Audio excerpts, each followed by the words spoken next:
Hi, everybody. It is July 25, 2019. Did you guys know what was happening in Puerto Rico? It's inspiring. It's inspiring. Maybe we could learn something from the Puerto Ricans. Yes, Americans. Look what could happen if, well, we banded together instead of fighting one another, going for the jugular over things that, well, don't really matter in terms of the tyranny that has taken over, the tyranny that we face.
Ha existido por más de 40 años. La única diferencia en estos días es que a través del modernismo, las redes sociales han descubierto el chanchullo que por años llevan los políticos de nuestro país. Nuestro pueblo se cansó, gracias a Dios, antes de morir voy a ver un Puerto Rico libre y dispuesto a luchar por él propio, gracias al internet y a los millennials y a los jóvenes de este país.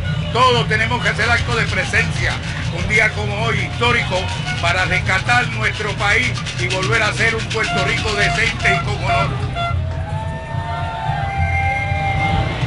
Es un deber patriótico estar en el día de hoy apoyando a todos estos jóvenes que han decidido pedir un cambio en nuestro país y salir de todas esas batatas políticas que tenemos, Cámara, Senado y gobernador. Podemos ver que hay gente de todo Puerto Rico, gente profesional, está la señora mayor, están los niños. Es una petición a gritos, como vuelvo y repito. La verdad es que se siente que es una manifestación diferente donde el pueblo pues ya está cansado. Mira, yo espero que a través de esto el pueblo abra los ojos, que dejemos de votar por colores. Pero el chat ha levantado a las mujeres, a los homosexuales, a la gente trabajadora, decir que le quiere caer a tiros a una alcaldesa. Que esto llegó a todo el mundo, cubrió mucho de la demografía del país, coincidió en el momento histórico y nos unimos. ¿Cómo seguimos? Esa es la pregunta, porque después de Ricky viene la Junta, así que sería la lucha directa contra la Junta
Despertaron a un gigante que llevaba dormido por mucho tiempo, pero este gigante no se va a detener.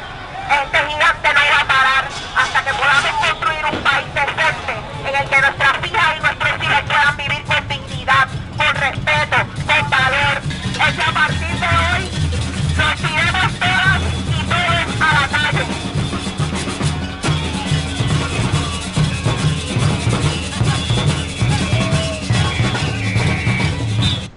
Wow, they want dignity, respect, worth for their children. Let's see. What else do we have? Escuchar el reclamo, hablar con mi familia, pensar en mis hijos y en oración. He tomado la siguiente decisión. Con desprendimiento, hoy les anuncio que estaré renunciando al puesto del gobernador efectivo el viernes 2 de agosto del 2019 a las 5 de la tarde. After weeks of mounting protests demanding the resignation of Puerto Rico's governor, Ricardo Rosselló has stepped down. The unprecedented show of solidarity crossed local party lines and long-held political allegiances.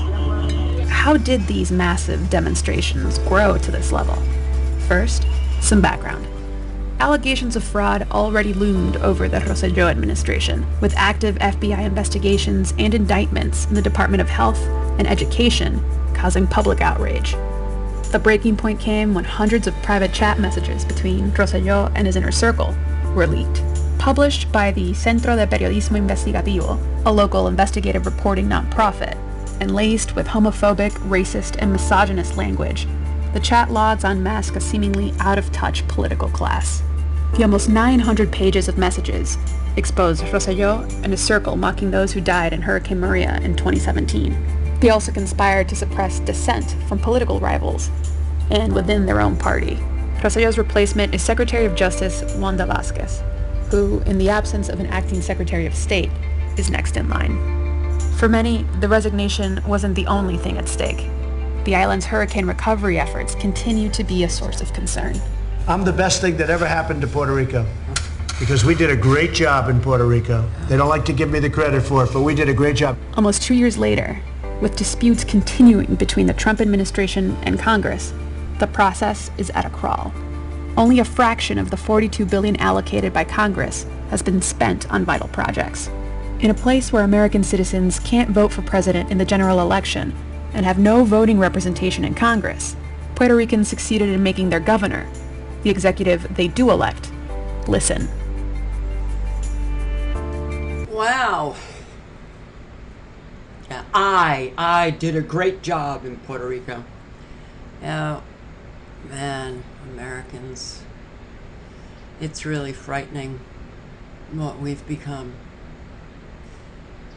This country is so grotesquely narcissistic and corrupt, and yet we just sit back and do nothing. We're fighting one another over the stuff that doesn't matter. Yeah, well, we're dying because of it. We're dying because of it. So, this was his announcement of his resignation.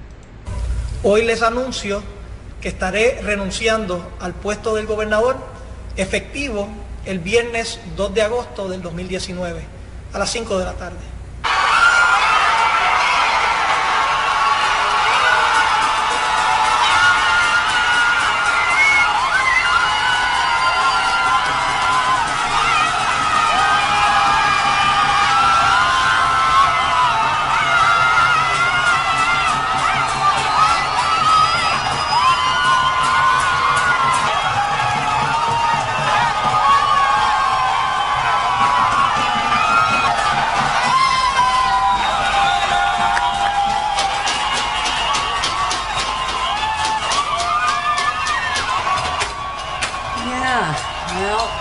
Victory for the people. They came together.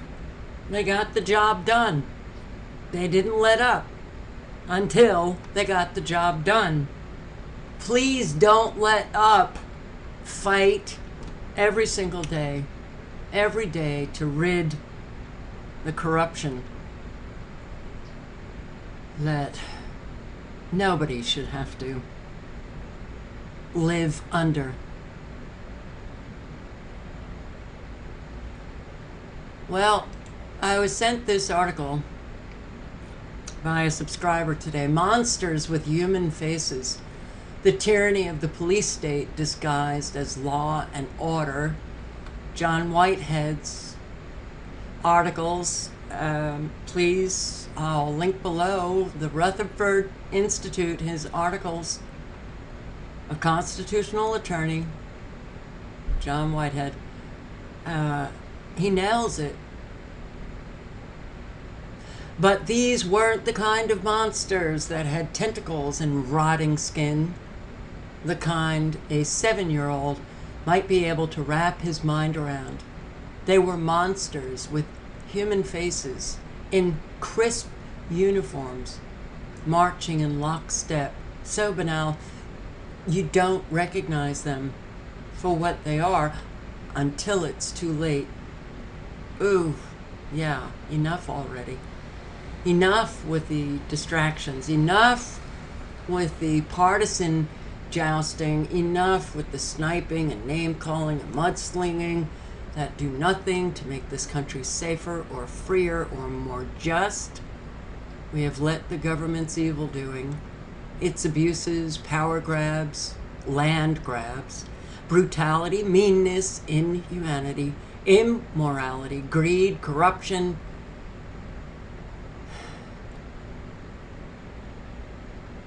tyranny go on for too long. We are approaching a reckoning? No. No. We're past that point. This is the point, as the poet W.B. Yeats warned. When things fall apart and anarchy is loosed upon the world. We have seen this convergence before in Hitler's Germany, in Stalin's Russia, Mussolini's Italy, Mao's China. The rise of strongmen and demagogues, the ascendancy of profit-driven politics over deep-seated principles, the warring nationalism that seeks to divide and conquer, the callous disregard for basic human rights and dignity, the silence of people who should know better. Yet, no matter how many times the world has gone down this road before, we can't seem to avoid repeating the deadly mistakes of the past. This is not just playing out on a national and international scale. It is wreaking havoc at the most immediate level, as well creating rifts and polarities within families and friends, and neighborhoods and communities that keep the populace warring among themselves and incapable of presenting a unified front in the face of the government's goose-stepping despotism. We are definitely in desperate need of a populace that can stand united against the government's authoritarian. Oh my God, Carol, I'm so tired. Yes, the government's tyrannical tendencies. Surely we can manage to find some common ground, can't we? In the midst of the destructive, disrupting, diverting, discordant babble being beamed down at us by the powers that be, after all, there are certain self-evident truths about the source of our freedoms, about the purpose of government, about how we expect to be treated by those we appoint to serve us in government offices, about what to do when the government abuses our rights and our trusts, that we should be able to agree on, no matter how We might differ politically, disagree all you want about health care, abortion, immigration, hot button issues that are guaranteed to stir up the masses. That's why these issues have been going on my entire life, 60 years. Nothing gets resolved. It's just a replay, over and over and over. Yeah, stirring up the masses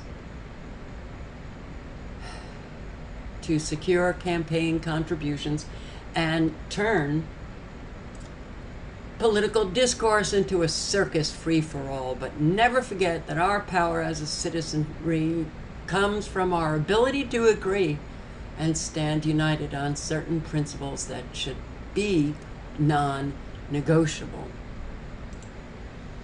He goes on to give examples like our federal deficit, which will surpass $1 trillion this year. Not to mention the national debt, which is approaching $23 trillion. There is also $21 trillion in government spending that cannot be accounted for. A budget deficit is the difference between what the federal government spends and what it takes in. This has been going on my entire life. Every president campaigns on reducing, the deficit, and they only increase it, just like the latest, Trump. And what are we funding? Wars. Wars. Wars. The infrastructure crumbling. So no matter how we might differ about the government, how the government allocates its spending, surely we can agree that the government's irresponsible spending, which has saddled us with insurmountable debt, is pushing the country to the edge of financial and physical ruin. Oh no, Americans just keep bending over and allowing government officials, whether federal, state, or local, to steal more and more and more of their money.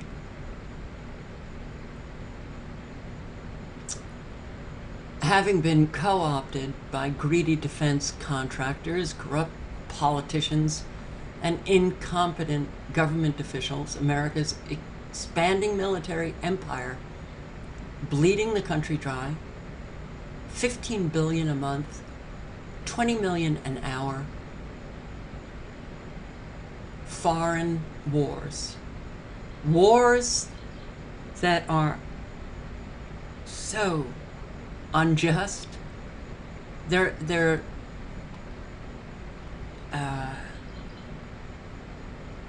It's the empire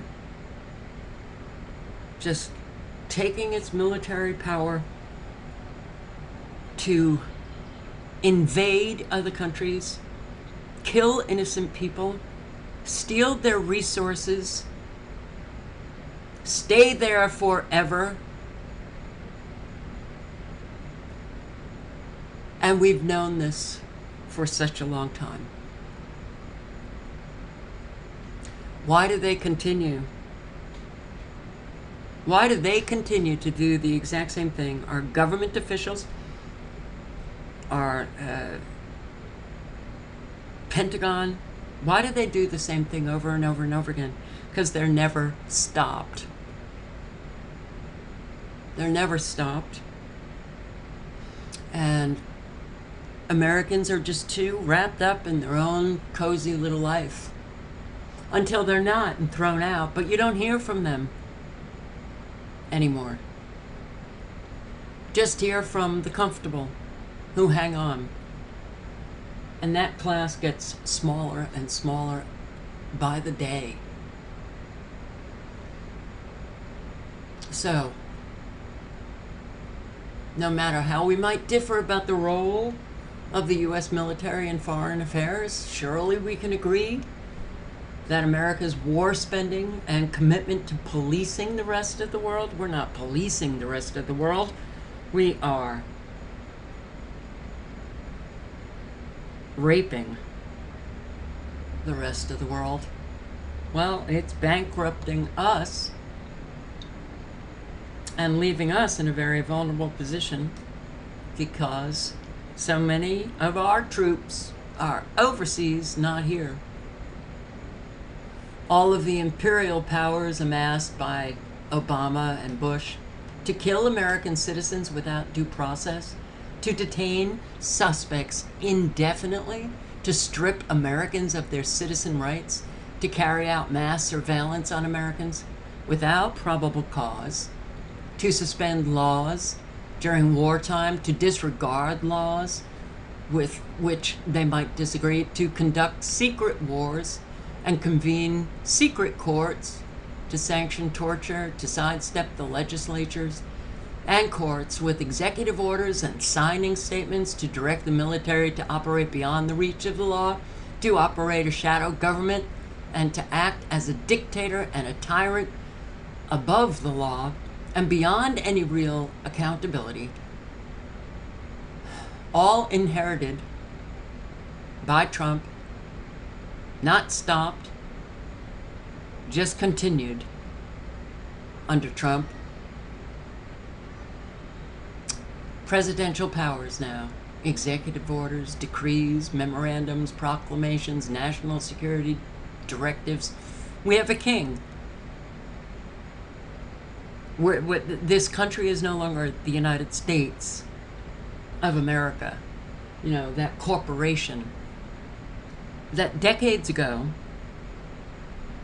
at least allowed some freedom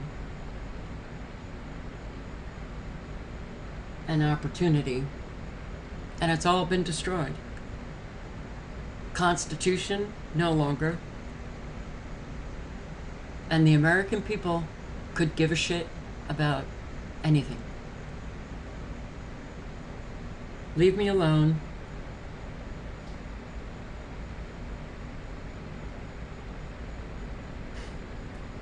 Sorry, guys. I'm rather depressed today. I'm very down. This is serious, what's happened. Very serious. And yeah, I still get the comments from people who I believe are operating with that normalcy bias, telling me to relax and calling me a fearmongerer and stop whining and complaining, Carol.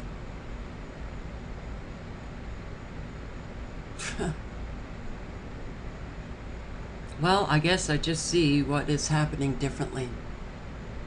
So, no matter how we might differ about how success or failure of past or present presidential administration, surely we can agree that the president should not be empowered to act as an imperial dictator with permanent powers. That's where we are today. You do not live in the country that we lived in.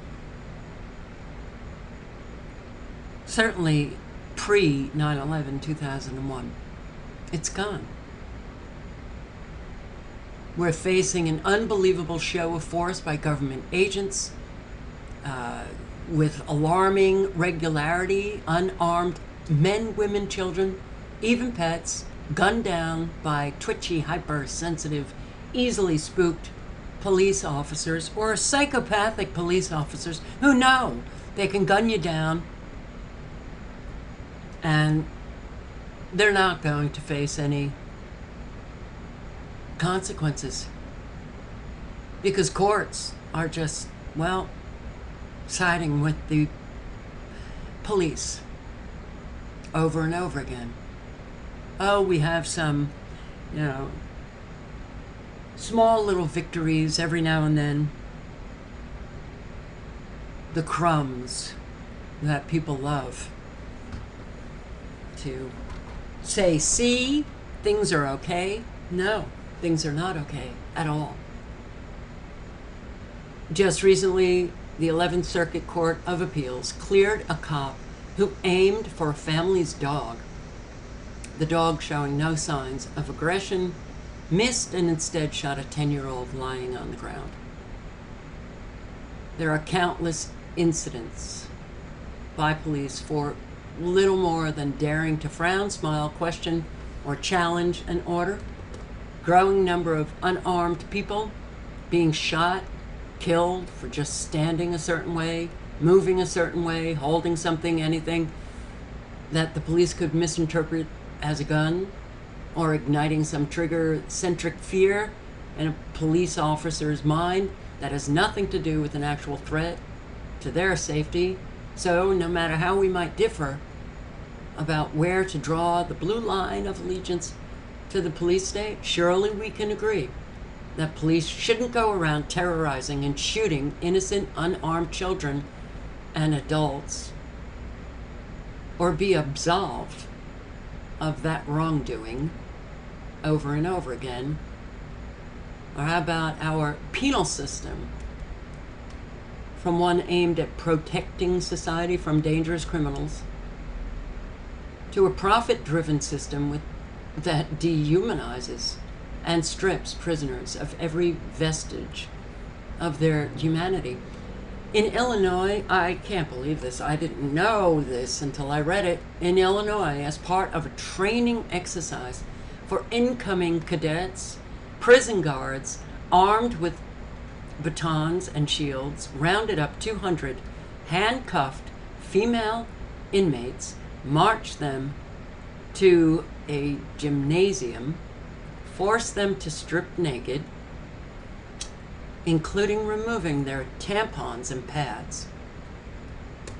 They were told to bend over and spread open their vaginal and anal cavities, while male prison guards promenaded past or stood staring. Those are your good Americans right there. Yeah, the American people have nothing to do with this nightmare. They're good people, Carol. Yeah, real good. And the Seventh Circuit Court of Appeals ruled the entire dehumanizing, demoralizing, mass body cavity strip search, orchestrated not for security purposes, but as an exercise in humiliation, was legal. It's legal, yeah. Be warned. Be warned. This treatment will not be limited to those behind bars. In fact, I've posted on Kafka Winston World years ago how the police were conducting cavity searches along streets. Women. Cavity searches. Vaginal cavity searches on the road after pulling them over for some traffic violation. No matter how we might differ about where to draw the line when it comes to prisoner rights, surely we can agree that no one, woman, man, child, should be subjected to such degrading treatment in the name of law and order, in contravention of long-standing laws that restrict the government's ability to deploy the military on American soil. The Pentagon has embarked on a secret mission of undetermined duration that involves flying Black Hawk helicopters over the nation's capital, backed by active duty and reserve soldiers. In addition to the increasing militarization of the police, a de facto standing army, this military exercise further acclimates the nation to the sight and sounds of military personnel on American soil and the imposition of martial law. So no matter how we might differ about the deference due to those in uniform, whether military or law enforcement, surely we can agree that America's founders had good reason to warn against the menace of a national police force, a standing army vested with the power to completely disregard the Constitution. But nobody cares. I know you guys care. But we're surrounded.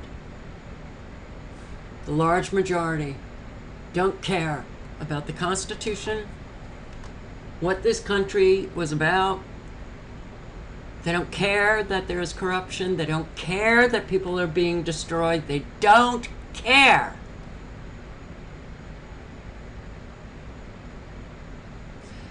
When a people are not corrupt, they finally get to a point where they take to the streets and want to oust those who are corrupt. When a people are corrupt,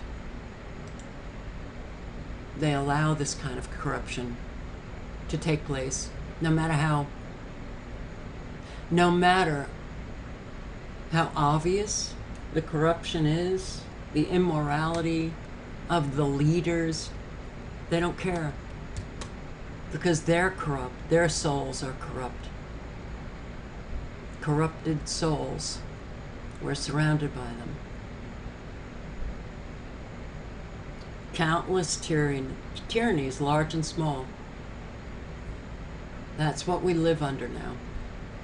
Disguised as the better good, marketed as benevolence, enforced with armed police and carried out by an elite class of government officials who are largely insulated from the ill effects of their actions, like a Pennsylvania school district threatening to place children in foster care if parents don't pay their overdue school lunch bills. In Florida, resident fined $100,000 for a dirty swimming pool and overgrown grass at a house she no longer owned. Kentucky, government bureaucrats sent a cease and desist letter to a church ministry warning that the group is breaking the law by handing out free used eyeglasses to the homeless. When a people become corrupt, when a people demonstrate no moral core, that's when you're living in a very dangerous country, because the people will not care. That what I just read about Pennsylvania, Florida, Kentucky, they won't care.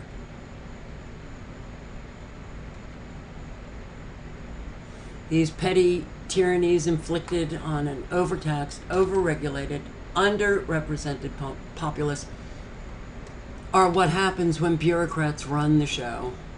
The rule of law becomes little more than a cattle prod for forcing the citizenry to march in lockstep with the government, no matter how we might differ about the extent of whatever the government does. Look, surely we can agree that the tyranny of the nanny state, disguised as the better good, marketed as benevolence, enforced with armed police, inflicted on all those who do not belong to the elite ruling class that gets to call the shots, should not be allowed to pave over the Constitution. Well, it has. The Constitution is dead. The unavoidable truth is that the government has become almost indistinguishable from the evil it claims to be fighting, whether that evil takes the form of terrorism, torture, drug trafficking, sex trafficking, murder, violence, theft, pornography, scientific experimentations, or some other diabolical means of inflicting pain, suffering, servitude on humanity. No matter how you rationalize it, the lesser of two evils is still evil. So how do you fight back? How do you fight injustice? How do you push back against tyranny? How do you vanquish evil? You don't fight it by hiding your head in the sand. We have ignored the warning signs all around us for too long. The government can only go as far as we, the people, allow. And therein lies the problem.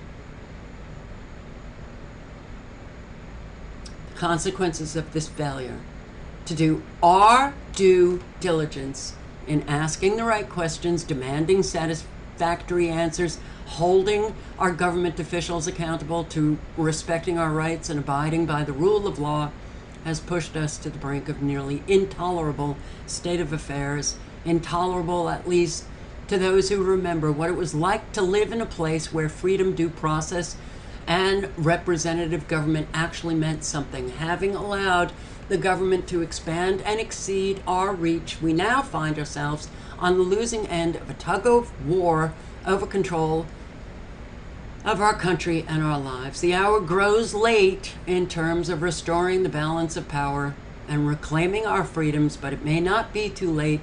The time to act is now, using all methods of nonviolent resistance available to us. Don't sit around waiting for the two corrupted established parties to restore the Constitution or the Republic. Naomi Wolf once warned, waiting and watching will get us nowhere fast. If you're watching, you're not doing.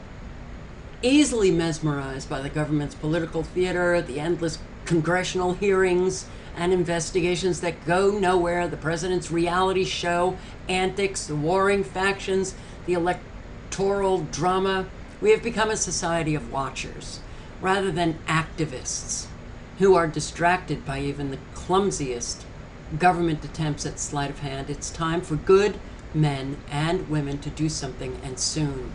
Wake up and take a good hard look around you. Start by recognizing evil and injustice and tyranny for what they are. Stop being apathetic. Stop being neutral. Stop being accomplices. Stop being distracted by the political theater staged by the deep state. They want you watching the show while they manipulate things behind the scenes. Refuse to play politics with your principles. Don't settle for the lesser of two evils. The only thing necessary for the triumph of evil is for good men and women to do nothing. Yes, I'm upset